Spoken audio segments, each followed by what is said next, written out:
Hello class 8. In this video we will read the chapter The Best Christmas Present in the World from your book Honeydew. The Best Christmas Present in the World is a touching story by Michael Morpurgo. The narrator buys an old desk which was made of oak, and later he finds a letter from one of its drawers.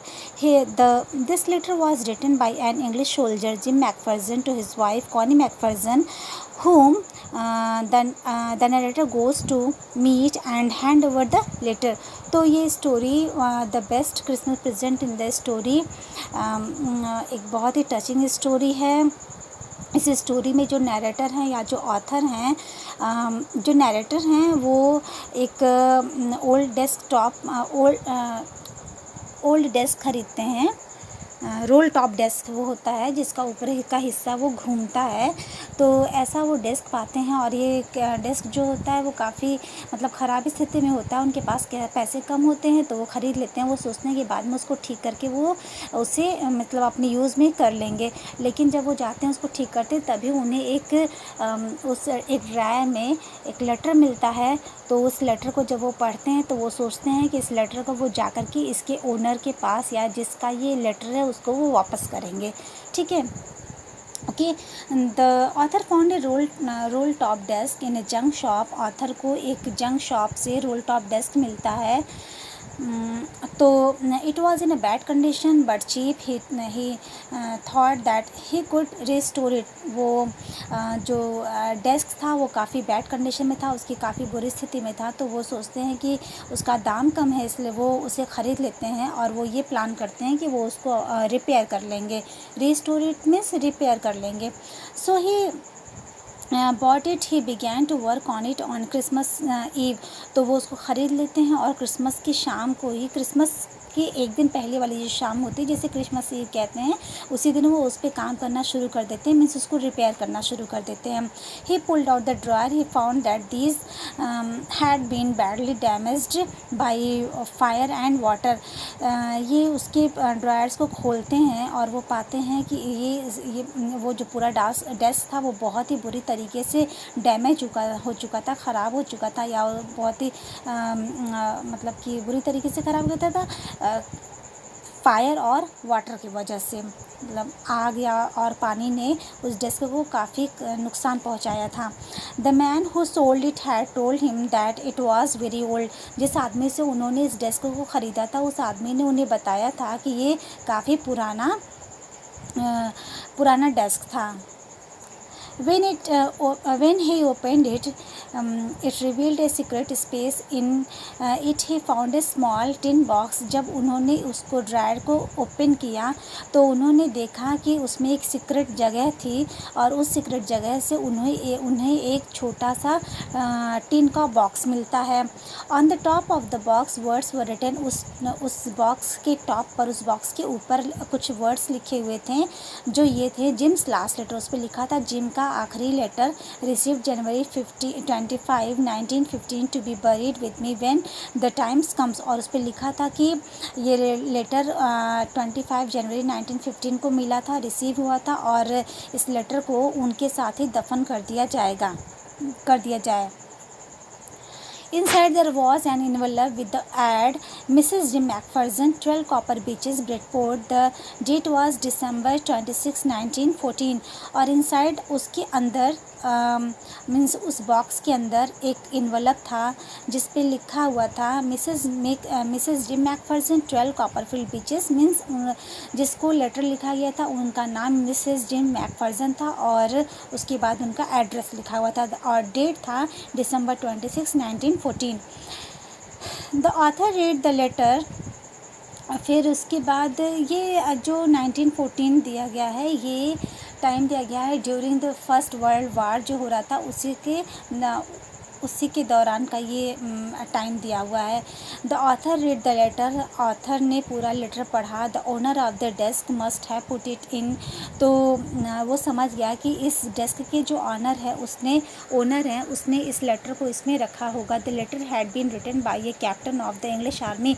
और जो letter था वो English army के किसी captain के द्वारा लिखा गया था. His name was Jim Macpherson और उस कैप्टन का नाम था Jim Macpherson. He had written it to his wife Connie, जिसको जिसको उन्होंने अपनी वाइफ कोनी को लिखा था। A wonderful incident had happened on the battlefield on the Christmas day. उसमें लिखा था कि कि क्रिसमस डे के दिन एक बहुत ही वंडरफुल, बहुत ही आश्चर्यजनक इंसिडेंट घटित हुआ। Jim Macpherson had narrated it in his letter, और वो जो वंडरफुल इंसिडेंट था उसको जिम मैकफर्सन ने पूरा अपने लेटर में नरेट किया था, मीन्स अपने पूरे लेटर में लिख करके बताया था। The English and the German were at war. The two armies stood in their respective trenches on the two sides of the no man's land. Suddenly Macpherson saw someone waving a white flag from the enemy side. तो English army और German army मतलब उस समय युद्ध पे थे, और उसी समय जो दोनों सेनाओं की जो टुकड़ियाँ थी वो अपने अपने ट्रेंचेस पे अपने अपने स्थान पे खड़ी हुई थी, और नो मैंस लैंड पे। सडनली जो मैकफर्सन है वो देखता है कि एनमी की साइड से या जर्मन के साइड से कोई वाइट फ्लैग अपना वेव कर रहा है, लहरा करके अपने सामने वाली सेना को अट्रैक्ट कर रहा था। Then he saw many German soldiers calling out to them. फिर उन्होंने देखा कि बहुत ढेर सारे जर्मन सोल्जर्स जो हैं वो इंग्लिश सोल्जर्स को बुला रहे हैं। They were wishing a happy Christmas to the English soldiers, और जर्मन सोल्जर्स इंग्लिश सोल्जर्स को हैप्पी क्रिसमस विश कर रहे थे। Some English soldiers shouted back same to you. फिर कुछ इंग्लिश सोल्जर्स ने भी शाउट करके बोला कि सेम टू यू, मीन्स जब उधर से विश किया गया कि मैरी क्रिसमस, तो इधर से भी उन्होंने किया कि same to you. The English thought that was all to their surprise. They saw many Germans moving towards them. The captain was alarmed, it could be a trick but it was not. फिर उसके बाद जो German सेना थी वो काफ़ी numbers में आगे की ओर बढ़ रही थी। तब जो इंग्लिश कैप्टन है उन्हें लगा कि शायद ये कोई ट्रिक हो सकता है एनिमी का, लेकिन ये कोई ट्रिक नहीं था। Then the German officer said that he was from Dusseldorf and that he played cello in the orchestra. He gave his name as Hans Wolf. Then the German officer, उसके बाद जो German officer था उसने बताया कि वो डसेल्ड्रॉफ से हैं, और इसके पहले वो आर्मी में रहने से पहले ऑर्केस्ट्रा में सेलो बजाते थे, और उसने बताया कि उसका नाम हंस वुल्फ है। In return, Macpherson also introduced himself. He said that he was a school teacher from Dorset. उसके बाद जो इंग्लिश कैप्टन था उस इंग्लिश कैप्टन ने बताया कि उसका नाम मैकफर्सन है, और इसके पहले वो ये स्कूल के मतलब डॉर्सेट के एक स्कूल में टीचर थे। He said he new Dorset. तब वो बताता है, जो जर्मन कैप्टन था वो बताता है कि वो डॉर्सेट को जानते हैं। In fact he had never been to England. हालांकि वो कभी भी वास्तव में वो कभी भी इंग्लैंड नहीं गया था, बट ही न्यू इंग्लिश, लेकिन उसे इंग्लिश आती थी। His favourite writer was Thomas Hardy, और उसका फेवरेट राइटर जो है वो थॉमस हार्डी थे। His favourite book was Far from the Madding Crowd, और उनकी फेवरेट बुक का नाम था Far from the Madding Crowd, जो कि थॉमस हार्डी ने लिखी है। It was from there he had learn all about Dorset, और इसी Far from the Madding Crowd को पढ़ करके ही उन्होंने डॉर्सेट के बारे में बहुत कुछ जाना था। Macpherson shared with Hans Wolf the Christmas cake his wife had sent for him. फिर मैकफर्सन अपना केक हंस वुल्फ के साथ शेयर करते हैं, जो कि उनकी वाइफ ने मिस्टर मैकफर्सन के लिए भेजा था।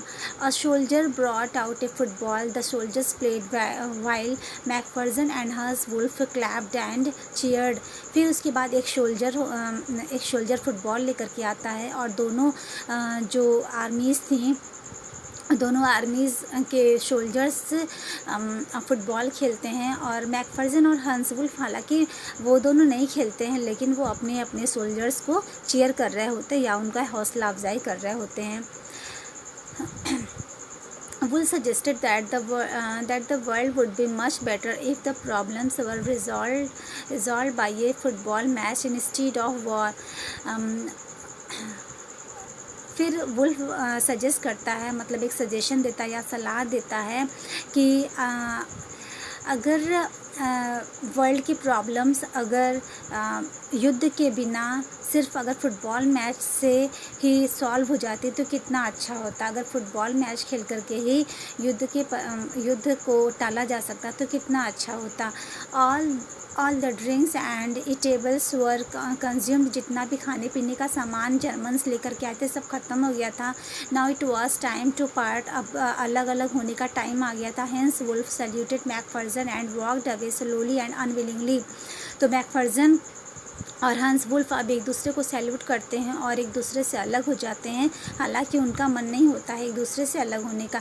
That night the Germans were heard singing a carol, उस नाइट को जर्मन्स जो कैरोल गा रहे थे। The English soldiers replied with a rousing chorus of another carol.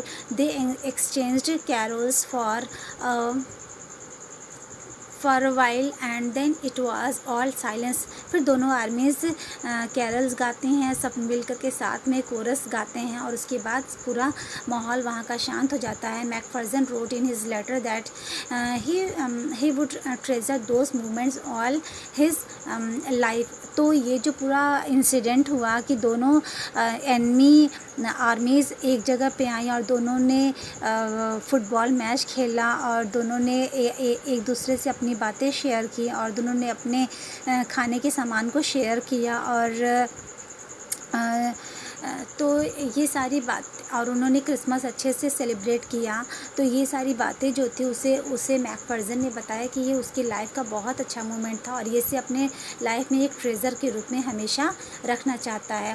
मैकफर्जन ended the letter hoping that the war would end soon. McPherson ये कहकर के अपने लेटर को बंद करता है कि मैकफर्जन ये होप करता है कि ये वार बहुत ही जल्दी ख़त्म हो जाएगा। Both आर्मीज long for piece and he was sure they would be together again, क्योंकि दोनों आर्मीज़ ये चाहते थे, लॉन्गनेस चाहते थे कि अब शांति कायम हो जाए और वो फिर से एक बार एक दूसरे से मिलें।